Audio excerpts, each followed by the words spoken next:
welcome inside the Parisi Palace high above 2919 East Broadway. This is a special live edition of the Jake Feinberg Show, coming to you live on Power Talk. Please go to our website, powertalk.live, download our free app, and stream all of our live local programming, including Solomon on Blast, the Jim Parisi Show, and yours truly, the Jake Feinberg Show. We can't thank you enough for making us part of your day today, and my show has turned into a people's history of music. It is not necessarily about the luminaries or the people that get all the publicity, but rather the cats who have filled in the gaps have been the unsung accompanists, been the great arrangers, the producers, the thinkers, the instigators, and it's an honor to bring on a Canadian legend, a pianist who's played with everybody from Amos Garrett to John Lee Hooker and the legendary psych folk outfit Earth Opera, among doing a myriad of albums of his own as a leader, including the best jazz album of the year back in 2009. Bill Stevenson, welcome to the Jake Feinberg Show. Thanks, Jake. It's great to be here with you. Tell me, my friend, if you could, sometimes I lose a little bit of perspective, but I'm wondering about what you like about the excerpts that I post on Facebook. Well, first of all, they're sort of multi-genre, which is kind of good, because I really like the idea of not pigeonholing music. I think music is better off without names of convenience, and you cover a lot of bases. I'm interested in the trad jazz scene. I'm interested in the songwriters. I'm interested in the American sort of scene, and you cover all the bases. You see the people there, and you get nice, interesting information about when things happened that I just didn't know or I hadn't read about, and you seem to find the stuff that nobody knows about, and that is better off when you do know about it. So that's right what on. I like about it. Yeah. Were you like your favorite? I remember talking to Dennis Budemer, the guitar player, and he said that they said, who are your favorite guitar players, and he said Charlie Parker and Bud Powell. And yeah.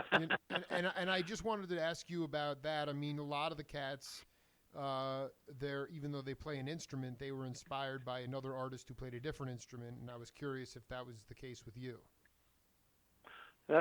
I think that's really right on, Jake. I was really fortunate in the town that I came from, in Ottawa.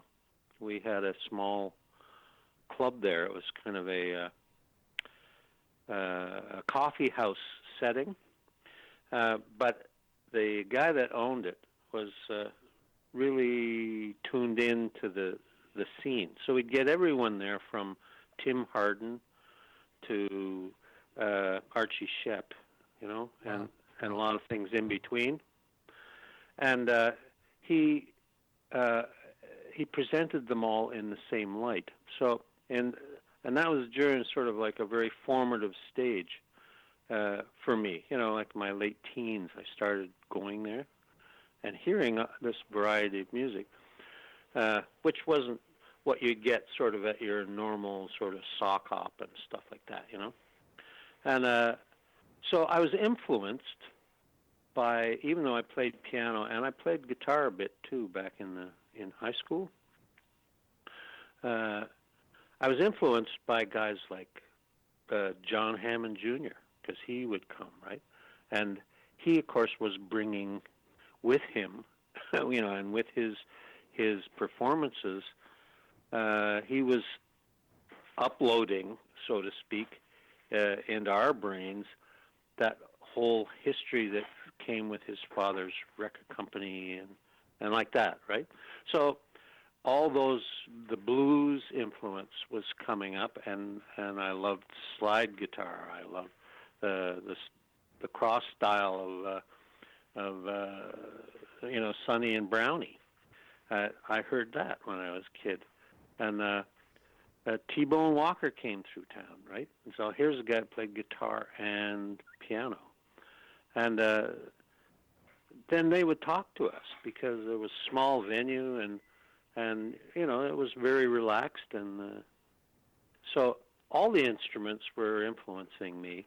And especially later in life, I think I felt the influences more so. And back when that recording that you just played, that was like, that was really far out listening to it. I haven't listened to it for a long time. I mean, honestly, it's. I mean, listening to some of the tracks now, I mean, I think some of that music, my ears are more capable of handling that music than they were when I first heard that kind of music. But I guess more to the point, I mean, were you somebody who was learning to play tunes in every key?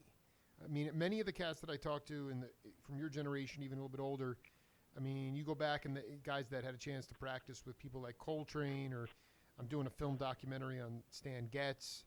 Some of it was natural, but the point is that they could play a tune, a Jerome Kern tune, Great American Songbook tune, and they could play it in every key. And what that allowed them, and that unlocked their ears. And I wanted you to talk about. I mean, you're listening to people like Archie Shepp. I mean, this is like angular, free stuff. But yet, I'm just curious about whether you had a chance to really, how dexterous you got on your instrument early on. Yeah, I wasn't. Certainly in the '60s, I was. I may have had an innate kind of musicality, but I was not schooled, in any way. Even I didn't have I just didn't have the chops, and it wasn't until I went with Earth Opera to New York City.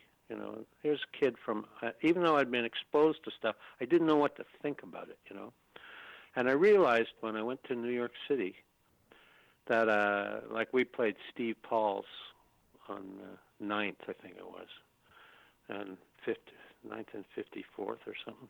And, but it was, there would be an hour on and an hour off, 2 bands all the time. And during that hour off, you could go down to the village, and that's my wife running the blender. That's fine. That's good. Yeah, good. You could go down to the village gate, or you could go down to the Village Voice, and you could hear Bill Evans, and you could hear the Modern Jazz Quartet or Carmen McRae singing, and like that was, to me, it was like an epiphany. You know what I mean? In what way? Well, I thought, boy, would I ever like to play like that? And it took me a long time, Jake, to sort of figure out how to start playing in every key. It took me a long time, and I'm still working on it, and I'm almost 70. But I'm still exploring the American Songbook. There's so much there. Every time that you turn a page or read, an interpretation of a melody, and then hear someone else's interpretation, and then try to compare it. I guess I feel about myself that I was kind of a slow learner, But on the other hand, when you're a slow learner, like I enjoy playing it more and more every day, and I encourage every kid that's starting out to learn to play in every key, and don't wait as long as I did. I get, yeah. I mean, no, I dig. I'd like you to talk a little bit about. I mean, because when I've done between David and Peter, I never expected to ever develop real relationships with these guys. And to be fair, I mean, I've done 1,000 interviews, and I probably only met maybe a dozen of the cats. But those 2 guys I've met, and I've done probably 7 to 8 interviews total with both of them. And to me, this is very exciting because Peter, I just like you to take us through how your recollection of Earth Opera, because Peter basically said it was a duo, that it was David and him. But Yeah. in the live setting, I don't believe it was like that. And then how did you wind up? I mean, I just interviewed David Clayton Thomas about a month ago, and he told a story about John Lee Hooker saying, listen, basically he had no formal education. He didn't have a driver's license. So he told David, he said, listen, if you drive me to New York, I'll get you a gig. So I'm just curious how you got to New York and then how you originally connected with Earth Opera. Okay. Well, John Nagy, you know John. Is he still around? Do you know John? Yeah, oh yeah. He lives down Rockport. What a gifted bass player. I mean, what an amazing bass player. Well, and he also had a great set of ears, and he was the son of a violinist that was in the Boston Pops, I think, his dad. And he started off playing cello, but when I met him, he was traveling through Ottawa with a guy called Jackie Washington. And it was like a sort of a folk bluesish kind of band, I guess you'd call it. They were doing the coffee house circuit universities and stuff. And I was just a young guy, 19 or 18 or something like that. And I was living in a co-op house, as a lot of us did during the 60s. And today too, I guess. But anyway, it was a big house, and it was only half full. So we had an agreement with the club that sometimes when musicians came to play, they would stay at our house, right? So I met John Nagy, and John Nagy, and I was opening for a lot of acts at that time. I was writing stuff, and I was playing the piano, which I hadn't played for, and I was trying to write music, but because I liked swing style, which wasn't in. I just liked it, and so a lot of the stuff I was writing was kind of in that vein, the blues vein, swing blues vein, but very, very naive. You know what I mean? Sure. Simple. And but something about it, John Nagy, when he was traveling with his other band, liked, right? And back in Boston, he was hooking up slow. He was sort of hung out with that whole Jim Kweskin jug band, Peter, the jug band scene. Dave was involved with the jug band, and Peter was involved with Bill Monroe, right? That's right. So this was sort of what he was involved with, but they were breaking new grounds with this duo. And for some reason, and don't ask me why, I remember the phone call. It was John Nagy saying, "You should really come down here and join this band." And it was the last thing on my mind. You know what I mean? Like, I wasn't striving to do it or anything. Right. I said, "Well, how do I do it?" He said, "Well, I'll ask Peter," and I think Peter sent me money for plane fare or something. I don't know if that's exactly right, but I mean, this was a long time ago, 67, 66 or something. And so at that time, you could fly from Montreal to Boston for $34 or something.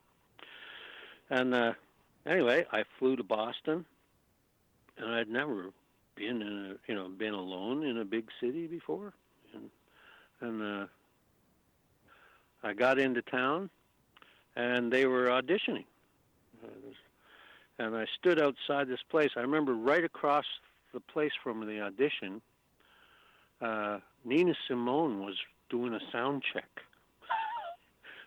at some club, and I couldn't tell you what the name of it is, Jake. I can't remember. I remember she was doing the sound check. There was this guy standing out there next to a station wagon, and we were kind of waiting to get in to go. And there was this guy that was playing the piano inside doing the audition. He sounded pretty good to me.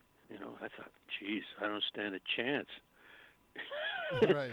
And I was talking to Bob Zachary, who was sort of doing road work for them, I guess, road manager work for Dave, and he did that for Dave for a long time. You know, in between being a producer for Elektra Records, I guess. But he wasn't there yet, and fresh out of New Jersey kind of thing, and we started talking, you know, like you do, you know, what's your sign and stuff like that. And I went in, and for some reason, whoever was there, I didn't bring a piano or anything like that, and whoever was playing the piano, anyway, the piano was gone, so there was just vibes there. I'd never played vibes in my life. Wow. and I auditioned with vibes. You auditioned. And they so it was Nagy, Dog, and Rowan there. I mean, who else was there? Yeah, you know, it would have been through John Nagy and Dog and Rowan. Yeah, that was it. That was the band for a while. How did can you talk to younger cats worldwide about, you know, how basically you could have completely shut down and panicked, but yet how did you find your way through on an instrument that you'd never played before? Well, I don't know. Great advice. The advice is that, you know, if you want to do something enough, you know, like for me it was a great adventure, you know, and I found that these were really good musicians, you know. They were in their formative years too, you know, but they were really good musicians, and generally speaking, good musicians will put you at ease, right? That's what you do. If you got musicians coming up to play with you, or you're going into a town and you're getting a pickup band, just like John Lee Hooker, he did pickup bands everywhere he went. That's how I got to play with him, you know. But he put everyone at ease, and these guys just put me at ease. And they said, "Well, can you play this?" You know, I said, "I can try. It looks like a piano keyboard, you know." Well, it does have the same keys, right? It's the same. Yeah, it's the same as I mean, there aren't as many. Exactly. I mean, so this is and wait, was it in Cambridge or Boston where you were at? I know you don't remember the club, but where were you rehearsing at? Well, when we started off, everyone was living in Cambridge, except for John Nagy, who was living in Somerville, and I think Somerville. Yeah. So David was in the Even Dozen jug band. Peter had just come off the road. Oh, he was off the road with Monroe. Nagy had a classical background. Here's Stevenson coming in. I mean, this is just one of the most cosmic. And you were much younger than them. I mean, by 5 years. Not a whole lot, maybe 4 or 5 years, something like that. So I think Peter's about 75 now, isn't he, or 74 or something? I'm just curious. I mean, were they asking you to play a pop song? I mean, they couldn't have been asking you to play Earthopera tunes, were they? You know, Jake, I couldn't tell you at this point. I couldn't tell you what they asked me to play. Right. I just know that, you know, for me, I just thought like music was just something that happened. You know? Sure. Well, it is. That's just where I was at, you know. I didn't understand the ins and outs of it, or the subtleties of, you know, how you communicated music, you know, through written music or anything. I didn't read music, and I remember Dave in Cambridge, in Harvard Square. There's the Coop, right? Had a great record store there. Right.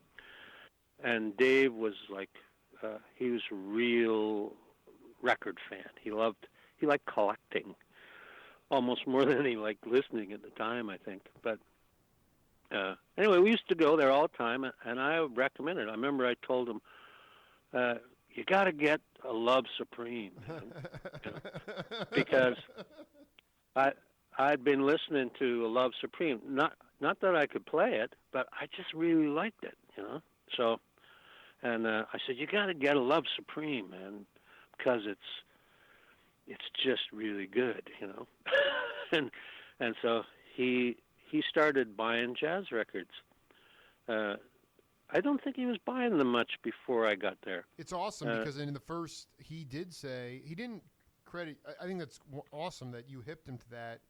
He was steeped in the Folkways records, but he was buying like Dolphy Live at the 5 Spot. Well, that was another one I recommended to him. I remember the first time we went out to the Kula, because Dolphy, like You Don't Know What Love Is. Like that was, to me, that was so heavy. It was like 20 years later when I learned how to play that properly. But it's still, the music was so strong, right? And I wanted to share it with them because, we were getting to know each other. And I remember I was a teenager, basically, late teens, moving to a strange place, and I wanted to impress them, I suppose, like you do when you're younger. And then, but I also want to share this feeling that I had, because that's all it was for me then, was a feeling. Music was a feeling. Oh, I mean, talking to Bill Stevenson and here on live on Power Talk, and could you, in general, was it what was it like to be? I mean, did they, once you found out that you were in the band, I mean, were they looking for you to basically be a timekeeper of sorts? Because I'm just trying to figure out. I talked to Peter and David a little bit about it, but there wasn't. When did a trap set actually come into the band, or did it ever, or was it only in the studio? I'm just curious, like what they envisioned. Well, remember, I was only on one record, Jake. I was on the first record that they put out. Sure, the better one, definitely the superior one. And my picture made it onto the second album, I think, but but I left town. I think I left in Buffalo or something. But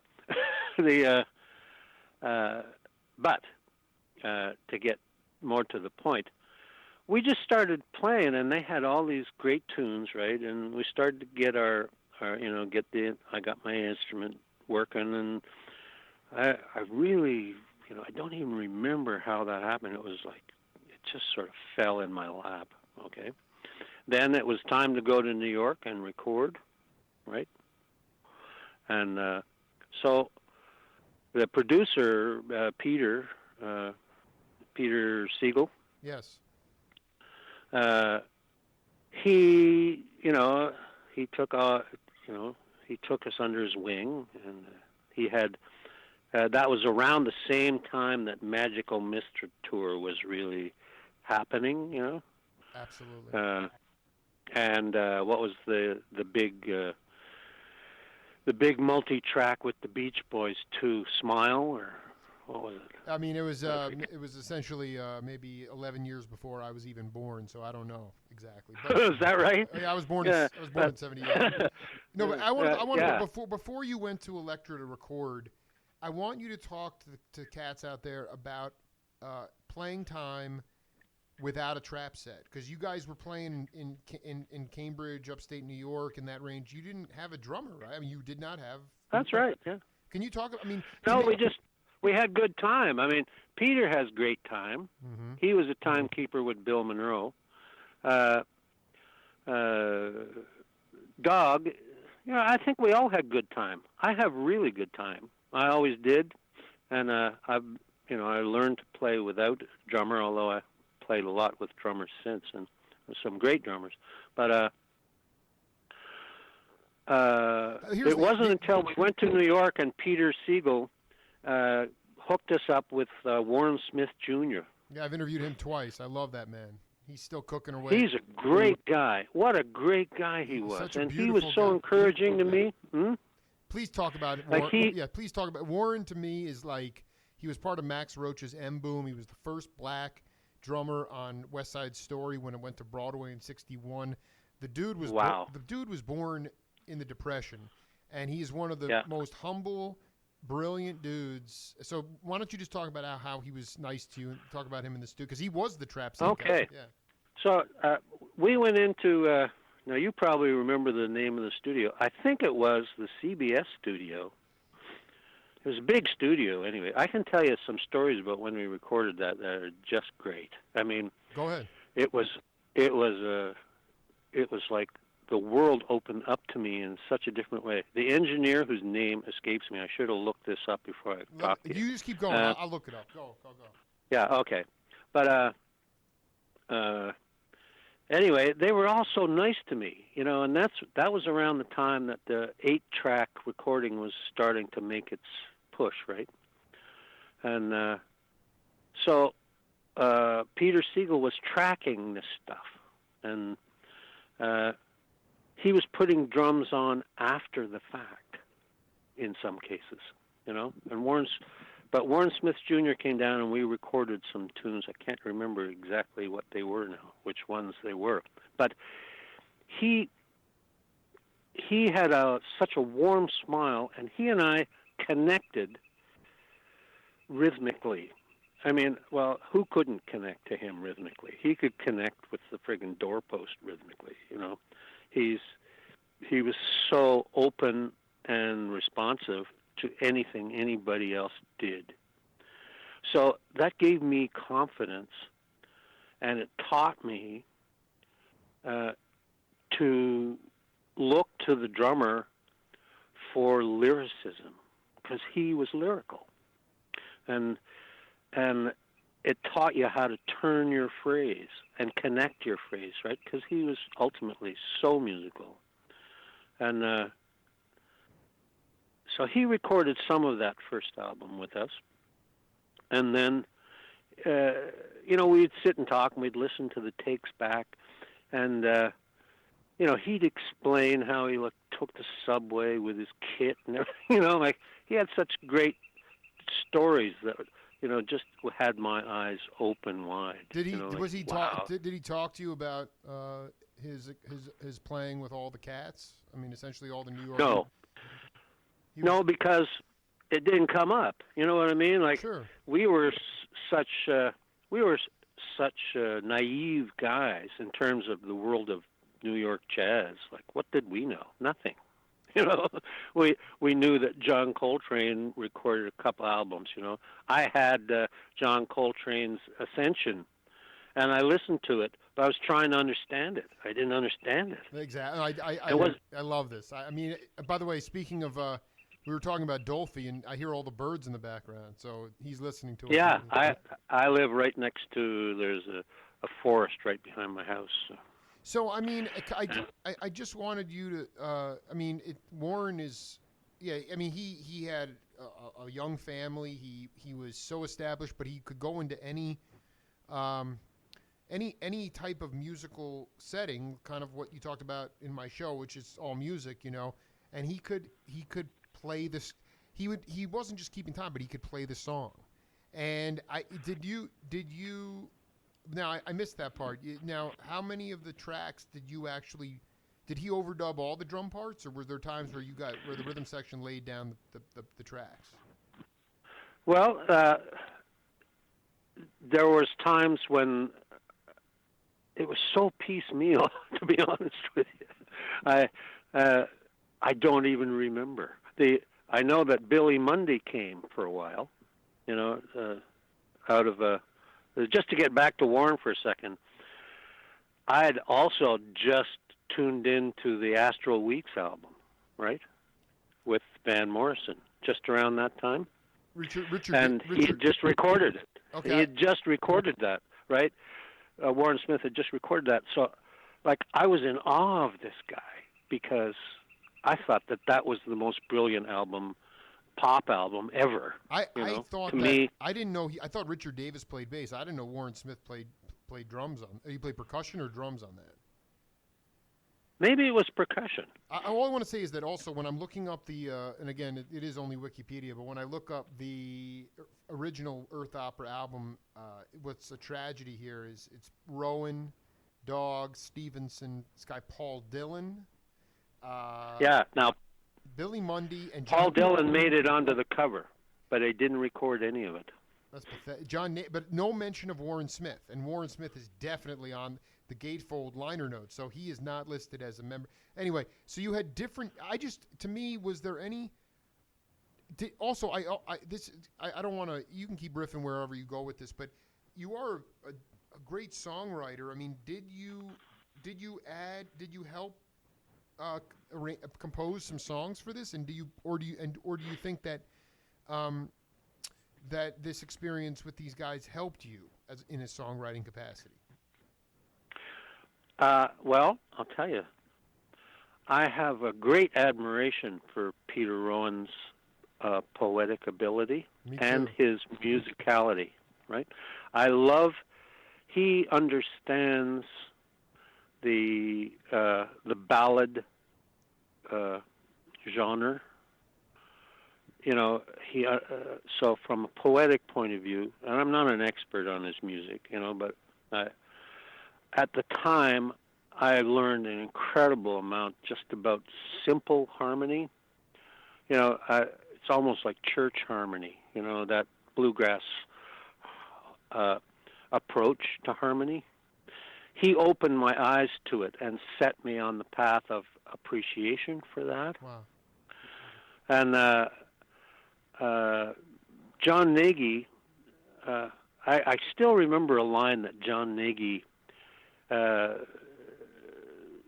he wrote a song one time, and he sent it to me, and I still remember one line that says, "Here I sit in mute amazement, watching birds fly, shaping chevrons." And, you know, he was like sort of a mild, winsome kind of intellectual kind of guy, you know, and but he was very soft-hearted and older than me, and like I was the kid in the band. Absolutely, you know what I mean? but in some ways, I don't know. I mean, I feel like at that time, especially, you didn't need it wasn't about. I mean, I've interviewed so many of the classic jazzers that say, you know, they get called today and they're like, well, do you have a master's degree? And they're like, who the heck cares if I have a master's degree? I learned on the bandstand. The point is that you were young, but some of that naivete actually works in your favor at that point, whether you know it or not. Well, I think that that's true today too of a lot of musicians, and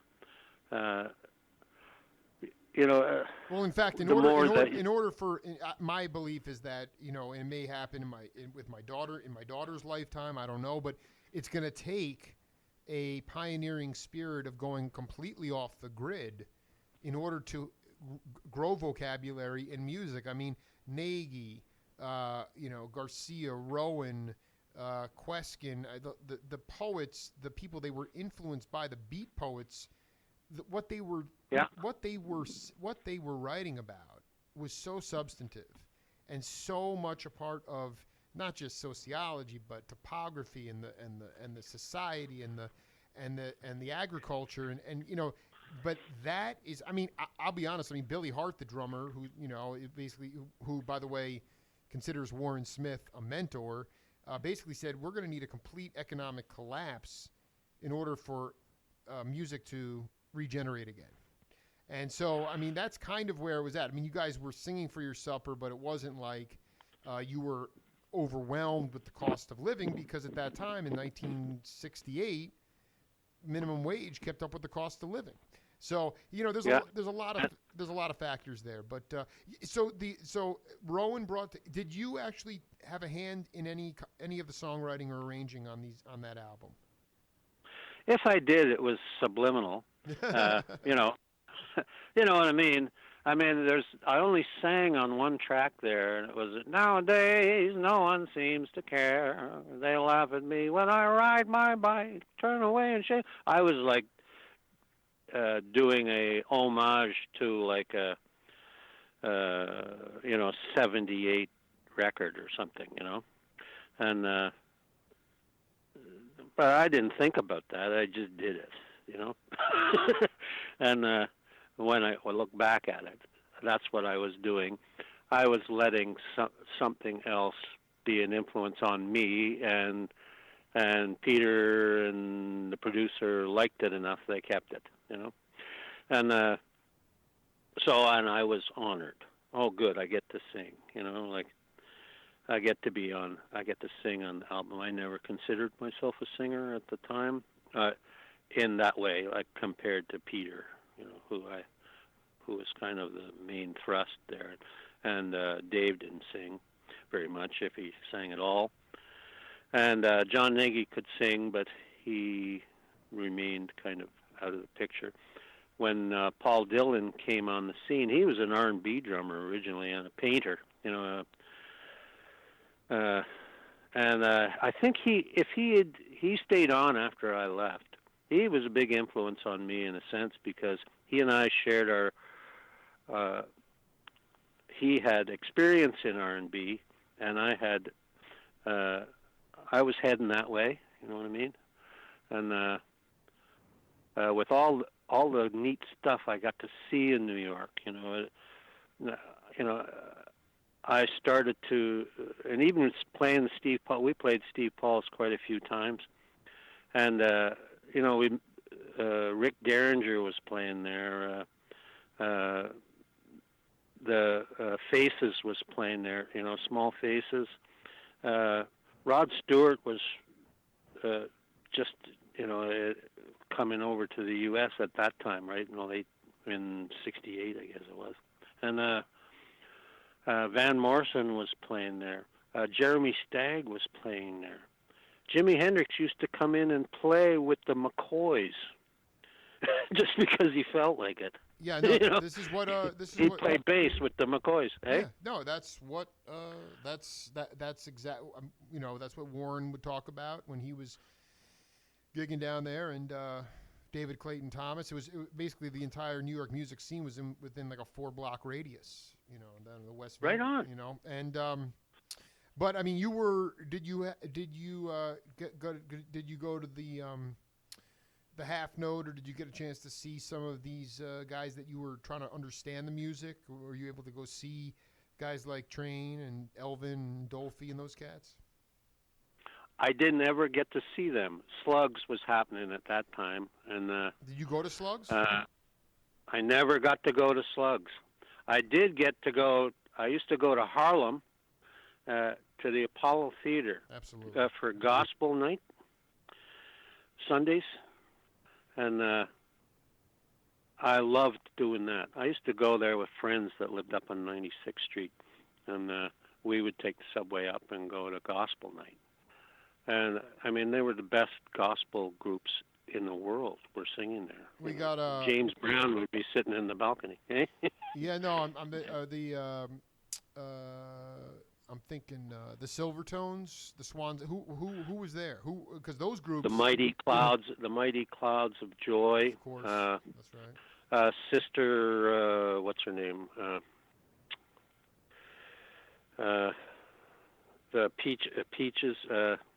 Oh, geez, I'm 69. That's all right. That's fine. You're doing fine. The point is that So but I mean, those nights, you would never be. It would be 3 sets of guys. You wouldn't have an R&B or a soul funk outfit. No, it was all gospel. All gospel. Wow. It was.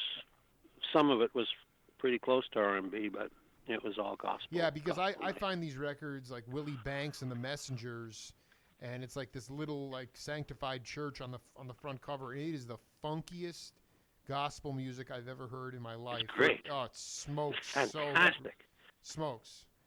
So you were yeah, go ahead. Hanging around New York, it was like the cosmic flux had grabbed me, put me into this band. No clue. No, not a clue. I just was living in my own little world, right? And all of a sudden, things that I'd heard about or seen or were starting to, starting to open up for me. Gospel music. Wow, this was interesting. The East Village. I started, checking out like, the folk singers, Dave Van Ronk and all these guys, and thinking, wow, these guys are kind of cool. This was just like a deluge of information that was descending on me, right? And I may have been getting into altering substances too at that time, So like everybody else. There's nothing wrong with that. No, and but it changes your viewpoint. It changes your whole sense of reality, and it also, it gets scary too, and I was scary by times. But I would take this. I had friends. I would walk from the East Village up to the 90s. Just for something to do. And I'd go into the bars and stuff. I'd go into the Monterey, it was so wonderful to be there. I'd go to Rodney Dangerfield's improv club on 44th, I think it was, and have a cheeseburger, and I'd see the accompanist, the William Morris agents would bring the girls in to audition, right, to sing in between the comedians, and there'd be a girl that was an accompanist who could play in any key, any song, any time, anywhere, and I'd look at that and I say, wow, how does she do that? That's fantastic. I was impressed, and and then with the traveling that we did around, we had some interesting experiences, just life experiences as band, we had our gear stolen in Chicago. We had hauled off the stage by union guys, because our road manager forgot to pay travel dues or something, because the union was quite strong then. In New York, I could go to the Rose Room, to the mezzanine over the Rose Room where the union office was, and I'd see, my eyes were opened up because I'd see all these guys sitting there, sax players, clarinet players, trombone players, bass players, tuba players, guitar players, and somebody was calling out, legit clarinet, New Jersey, these were jobs, right? And I said, what is going on? Like these guys were not in bands. They were just guys that could play anything. And a friend of mine from Georgia, Charles Coleman, came down. He'd gone through the armed services bands, right? The Marine. He was in the Marines. And then he moved to Canada, and I knew him in Canada. He was in my town, he was one of the best piano players, a beautiful piano player. And anyway, his kids had all grown up, and he moved to New York. So I hooked up with him in New York in the late 60s. And he was going through his, in those days, the union gave you like a probation. You had to play for 6 months. You couldn't take a leader's job. You had to fill your calendar. And we hooked up together, and he wanted to get hip. I was buying the Carnaby Street clothes, trying to be hip, and he wanted to look hip. And he wasn't too sure. He's older than me and a lot fatter, too. So, but he could play, and I'd bring him to the recording sessions, and he could play like 20 times as good as me. And, it's, but I was getting to know him better, you know what I mean? He ended up playing the Copa and accompanying Sarah Vaughan before he died. He ended up with a jazz, Charles Coleman, look him up. And, that whole time for me, the Earth Opera time, was like a magical mystery tour. No kidding. Well, I mean, the music has that sort of psychedelic Beatles quality to it. But I mean, you actually cross paths. I mean, you were on the same bill as the Doors. I mean, that must have been fascinating. lots of time. We toured around with them. We played Long Island Theater in the round. We played the CNE in Toronto. We played in Montreal at the Forum, I think it was. We played, we opened for them a bunch of times, and I remember. Oh, geez, and I never got to know Jim particularly. He was kind of quiet around when he was around me, anyway. But I remember going to Long Island and in the theater in the round, and I was using Vibes as part of the show at that time, and but it was a theater in the round, so all the gear when the bands switched, and you did a matinee there, so we'd play a matinee, then they do a matinee, then we'd do an evening show, and then they do the night, their final show, and I remember after we did the matinee, they moved the Vibes over to one side, and I was standing at the back. This was the first show we'd done with the Doors, so I was kind of wanted to check it out. I was standing at the back, and this really cute girl came up to me and with a gift, and I was thinking to myself, oh, great. She's bringing me a gift. Wow, I've really made it, And anyway, she came up to me, and she looked with a big smile and everything. She said, handed me the gift, and I took it. I said, thank you. And she said, are you going to be seeing Jim later? I said, yeah. Would you give this to him, please? And, I thought, oh, okay. You know what? Sure, I'll do that. It was, when I look back on it, man, that's a long time ago.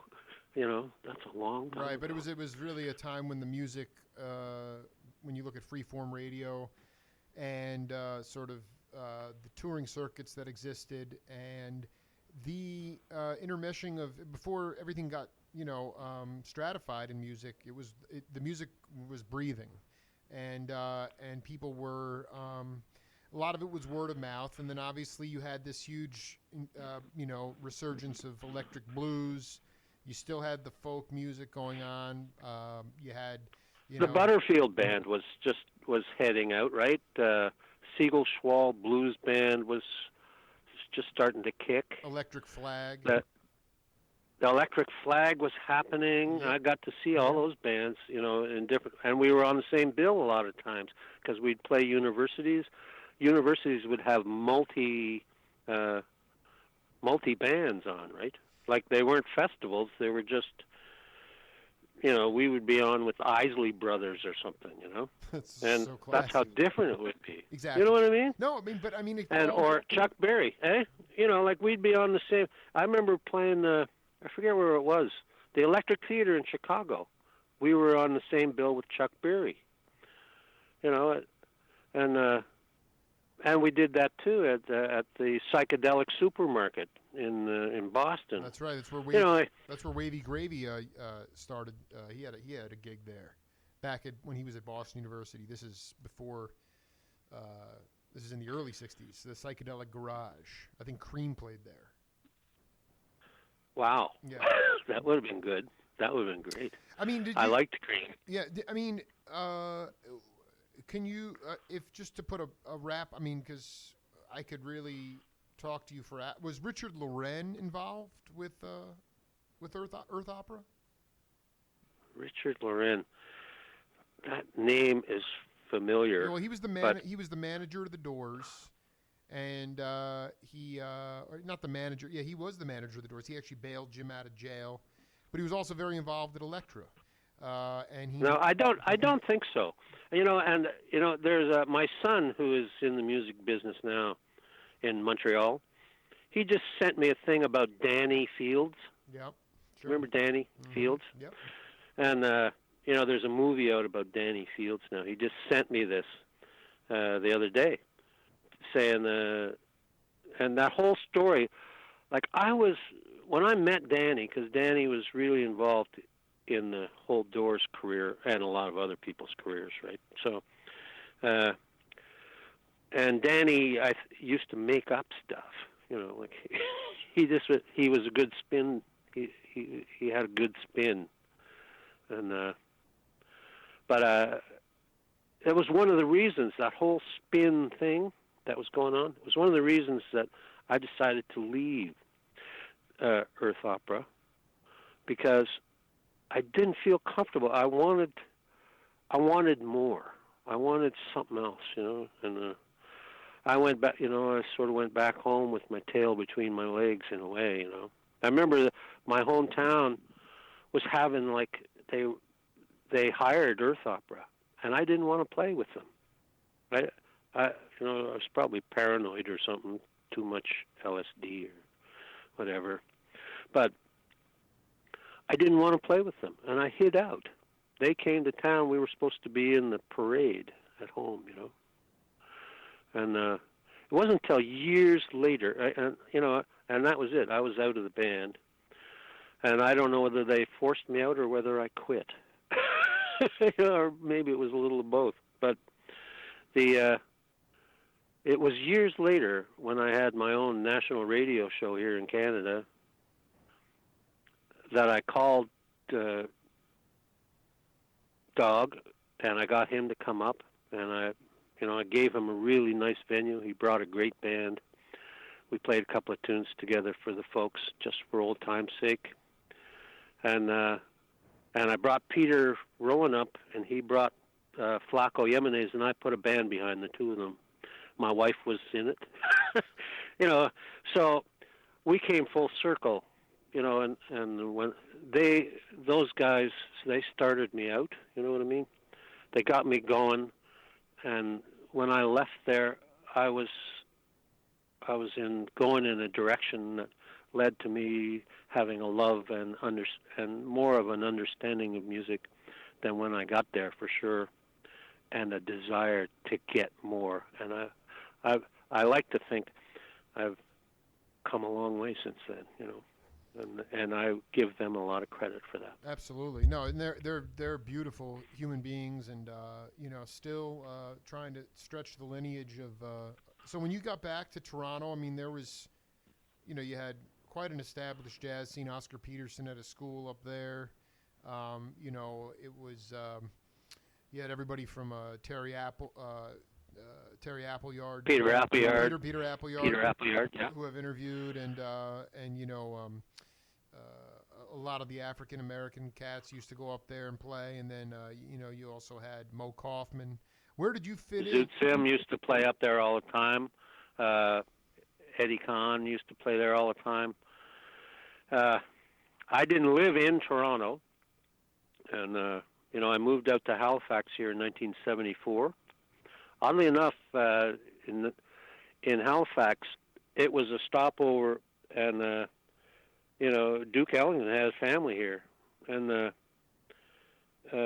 because Halifax was one of the first African American free colonies,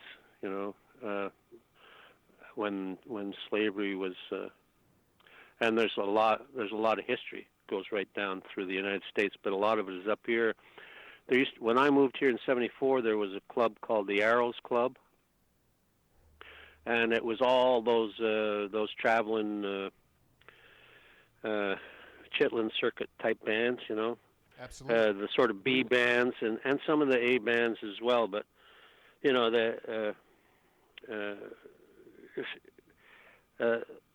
was it was going on here. There was a lot of it going on, a lot of swing, a tradition of swing jazz here. It's a small city, but an appreciation for that, and for Canada, there was kind of an interracial thing here too. And Montreal had a really good jazz scene going on. That's sort of where Oscar made his name as a young man, and Oliver Jones, he just retired just because he couldn't play anymore, and I forget how old he is now, in his 80s, and Nelson Simons, all these great players. there's a lot of great players in Canada, and many of them went to the States, to learn their trade, or they worked in the bigger bands and stuff. I never had that opportunity. I did play with Amos quite a lot, Amos Garrett, and with his East Coast band, and I did a West Coast season with him as well. And he was an old. He was in the. He was with working with Maria Muldaur back when I met him. Well, yeah. And he was. Yeah. He was an honorary Hawk too. He used to hang out and play with Ronnie Hawkins and the band all the time too. This is before. He made that iconic solo on Midnight at the Oasis. But you're talking about in the '70s? You and Amos hooked up, and I would love to hear about how that makeup of that band. Well, it was in the '80s. It was 84, 85, and 86.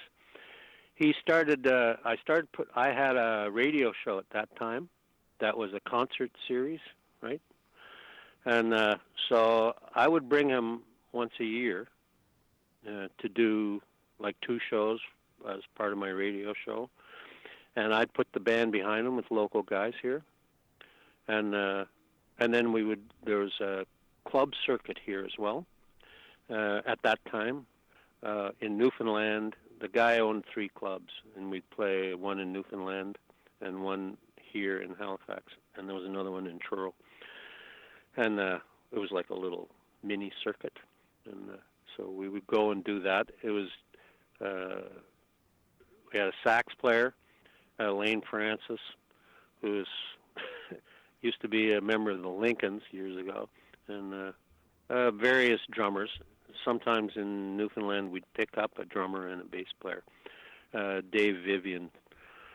I don't know if you've heard of Dave Vivian, but a great bass player, jazz bass player out of Toronto. But, also, anyway, Dave Young is another great bass player too. Oh, fantastic! But I work a lot now with my nephew, who's. He's played with a lot of the heavyweights, and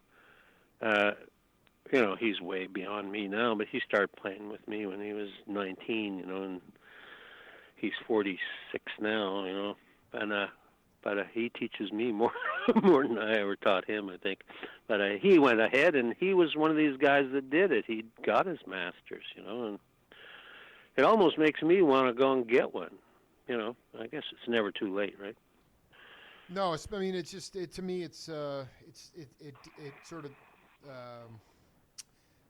it doesn't make any sense, or it's antithetical to trying to pursue art when you walk out of a school with the idea of playing some sort of melodic improvisation, and you're already in debt $200,000, and the club is saying, "Well, you can pay to play, or you can play for the play for the door." So, art, music can't be quantified. There's a period of time in the urban centers when you were talking about just sort of floating around New York in that Andy Warhol era, where it was a community, but also jazz. To be fair, it doesn't matter. You talk to Ramsey Lewis or any of the great studio drummers, or a lot of the time, jazz. You stop being able to tap your foot to it. Maybe you would play, all the things you are, but then the person starts to go off on a solo, and people don't recognize the tune. So it became music. Exactly. It became music for musicians, and as a result. Well, I read a post on Facebook that you posted today. Yeah. That was dealing with that. Yeah, sure. And I couldn't agree with you more. But I refuse to get downhearted about it, and I think, that there is still lyricism in music and in jazz, and guys like John Scofield. He can play any song and make it a high order of music, doesn't matter what it is. That album that he did, What I Say, that does all the Ray Charles hits, that was fantastic in a way, And his approach, he's a stylist, I guess, eh? And a lot of the old jazz guys were stylists, and that's what was so humane about them. They gave their due to the person that put them where they are today. And some of the when things started to get a little mathematical, I'm not too sure what caused it, and I think you touched on that today a little bit. From quotes from other people saying when the jazz guys stopped trying to communicate to the front row, then right.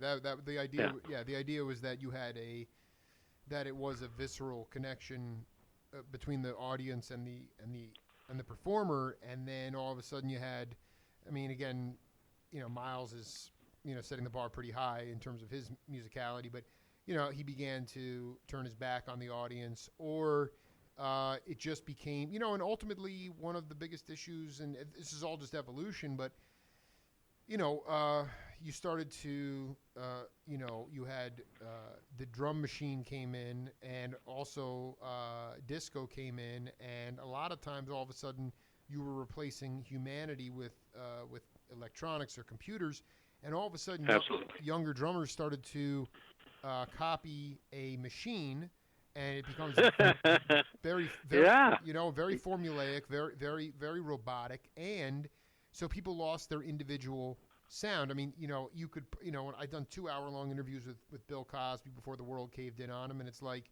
you could put on a record and you would know if it's Tony Williams or Mickey Roker or Kenny Clark or Pete LaRocca or Terry Clark or whoever it was. You knew who it was because they were learning from real human beings. They were listening to records. Yeah. And now, so we've reached this point now where I just don't think that I just don't see a lot of vocabulary growing in music because of the reliance on technology. And then also the idea that, I don't know, I mean, just the idea of saying, like, in today's world, you said it a couple times, the Nina Simone guy on piano, and then even the other cat, Charles Coleman, these guys were head and shoulders above you as musicians. In today's musical climate, Bill Stevenson would be removed from the session for a far superior technical musician, as opposed to saying, well, actually, we like his vibe, we like his feel, and we're not interested in somebody who needs to have monster chops. It has more to do with the team concept. That's what was prevalent then. Now it is just. I think you're right. I think that communal sense. Yep. Which really, it did have a kind of a spike in the 60s, after the sort of initial post-war years, of Ipana and Brill Cream, when we started to loosen up a little bit, and there was that humanity, and but when you look at guys like who is it, Eddie Harris, right? And those songs like Make It Real compared to What, and all those great songs. Mose Allison, man, Your Mind Is on Vacation, all these these were great songs that swung hard, and the input from all of the players, was what made that feeling in the solar plexus, that draws you to wanting to attend it, or hear it. And I think the real downfall is that when they started recording all this stuff, then people started thinking, oh well, I don't have to go, I'll just buy the record.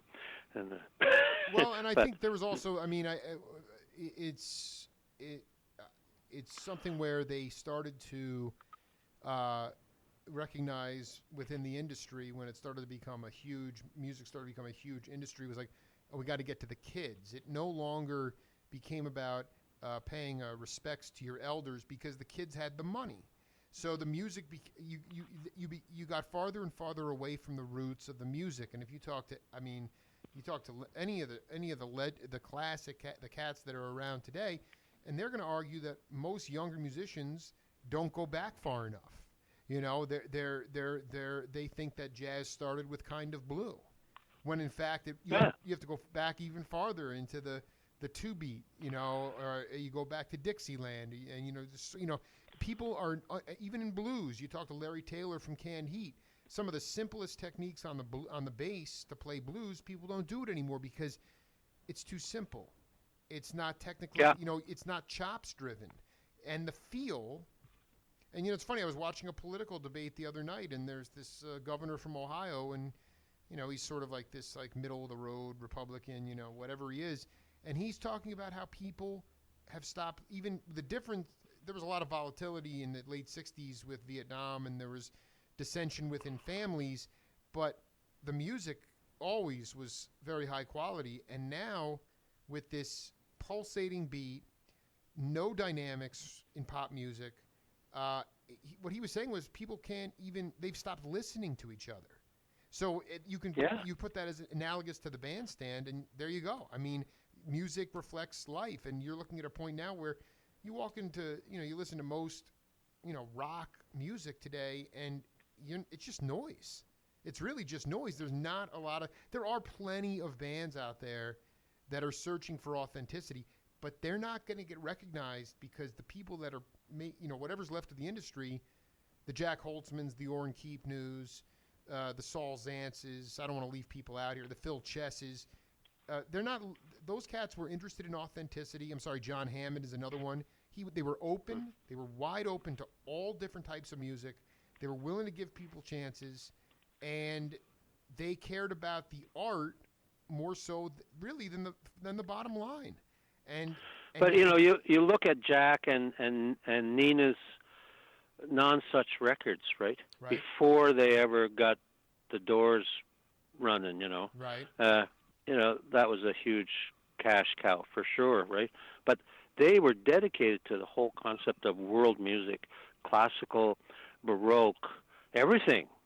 They believed in music, and they thought that by recording it they would preserve it. Well, that I suppose, to coin a phrase, if you got to kill something before you preserve it.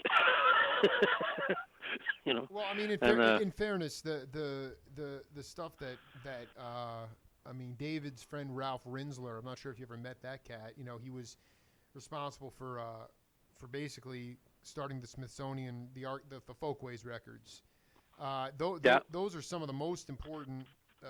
What they were doing, what your generation was doing at that time was trying to pay homage to the roots music, and get away from the vaudeville and the suits and the hair had to be perfect, and that's what they said about the Queskin Jug Band. It was a no shtick, and so it was about authenticity. And I wanted, we've been cooking here for an hour and 11 minutes, and we definitely have to do set two. But I wanted you to talk about how you continue in today's world, especially in the live setting, to number one, have a visceral connection with the audience, and how do you keep authenticity within your music?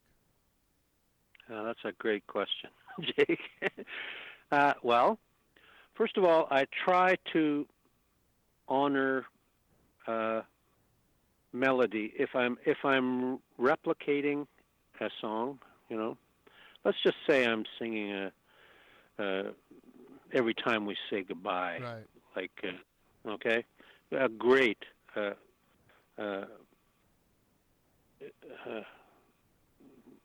Cole Porter song, right?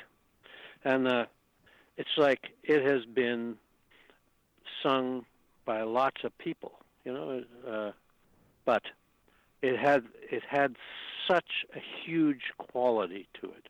The melody, first of all, I try to be faithful to the melody, then I try to honor the best I can the other harmonic influences that I may have gleaned from it being exposed to experimental people, or that were experimental at the time, and I try to incorporate it into and in a way that I can communicate with the other musicians that I'm playing with at the time.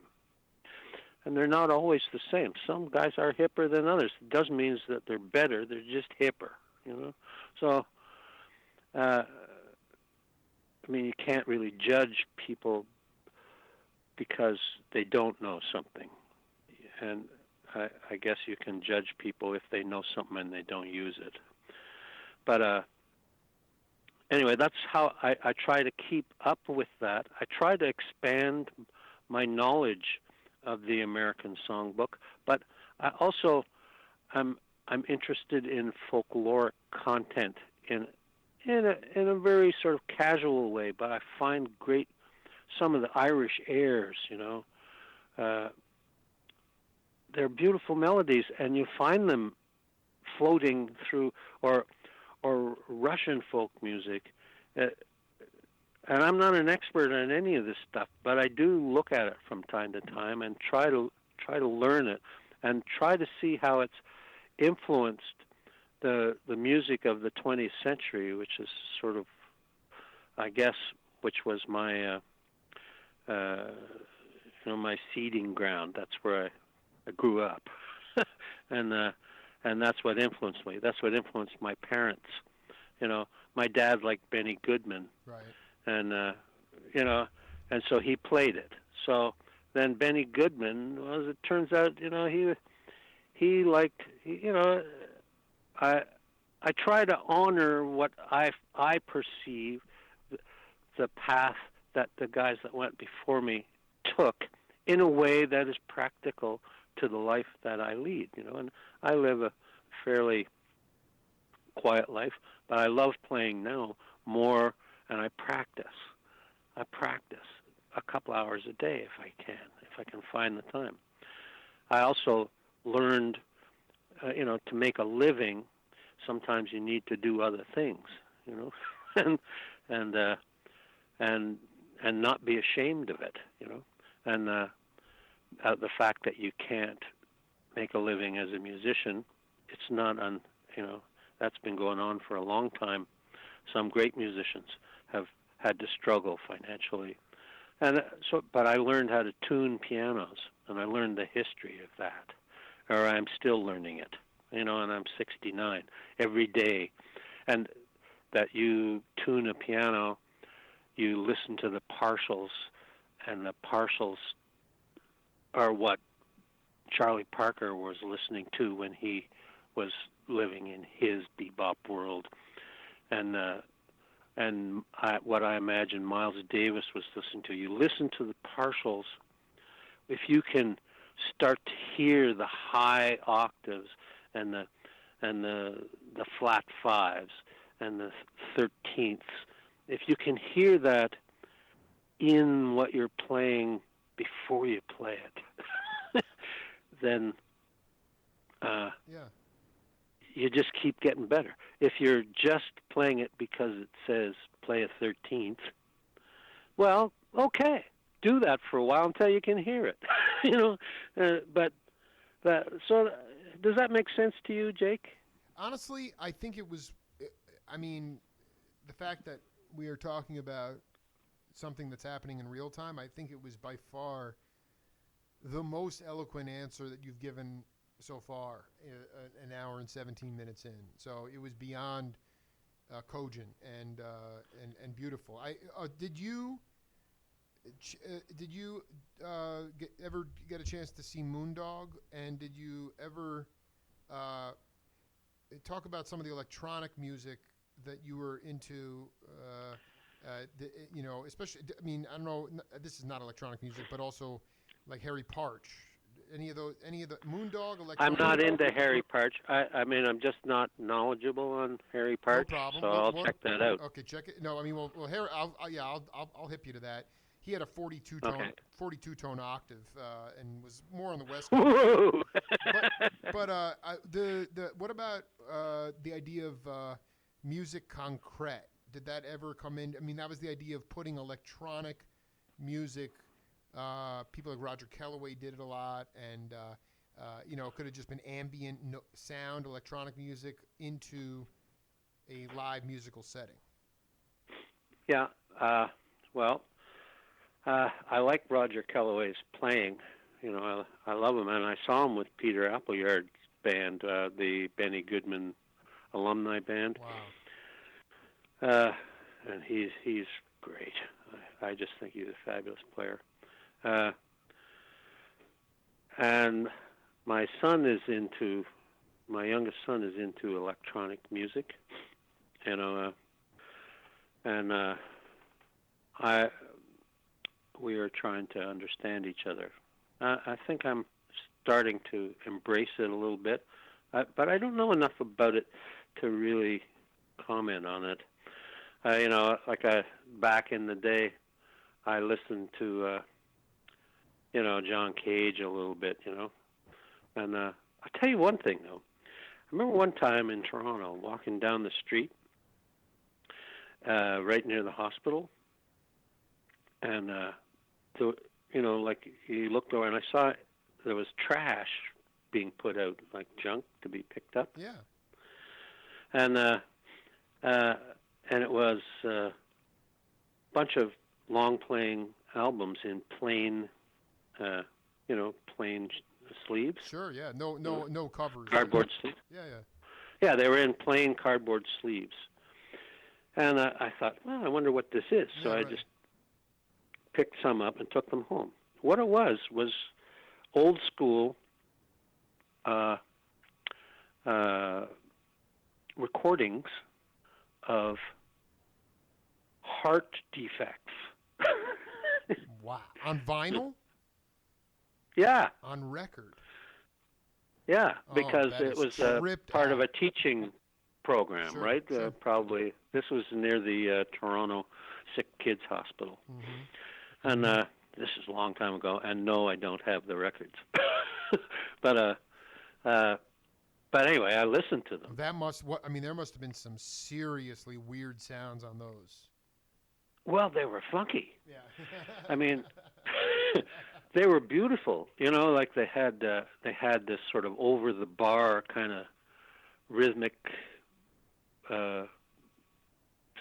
It was beautiful, and yeah. So, I don't think I've ever forgotten about that, and I probably reference some shadow of that particular moment in time when I heard these things. Every time that I play something, doesn't matter what it is. It's like if you take a song like "I'm Old Fashioned," and there's a little part where it goes up da da dee da da dee da da dee da da dee. But if you think about the way the heart beats there, it's like button dee button dee button dee button dee. It's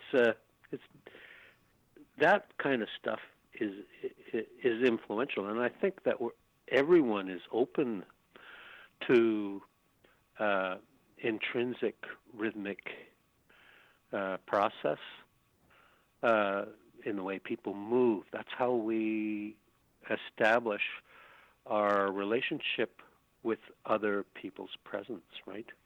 But we don't think about it. It's just there. And I guess it gets taken to sort of a higher level when you apply it to musical thought. Well, Bill, you're incredibly articulate, and let's just plan on doing a part 2 real soon because Oh, I'd love to. We got more. I found this has been a great well, maybe I talk too much, but No, I mean, I've actually, enjoyed. I'll be honest with you. You carried me a little bit today because I'm in a bit of a fog down here in Tucson with my allergies. But I genuinely appreciate your flexibility changing from tomorrow, and I will send me. I really would love to get a picture of you. If you could send me a pic of you from the Earth Opera days or the Gravy years, and I will try to get this interview up later this evening and start transcribing some of the gold that came out of it. I know that it will definitely touch the hearts of a lot of people out there. So much love to you, Bill, and we'll be in touch, all right? Thanks for calling, Jake. I will do. All right, man. Be good. You too. Have a good day. Bye. Bye.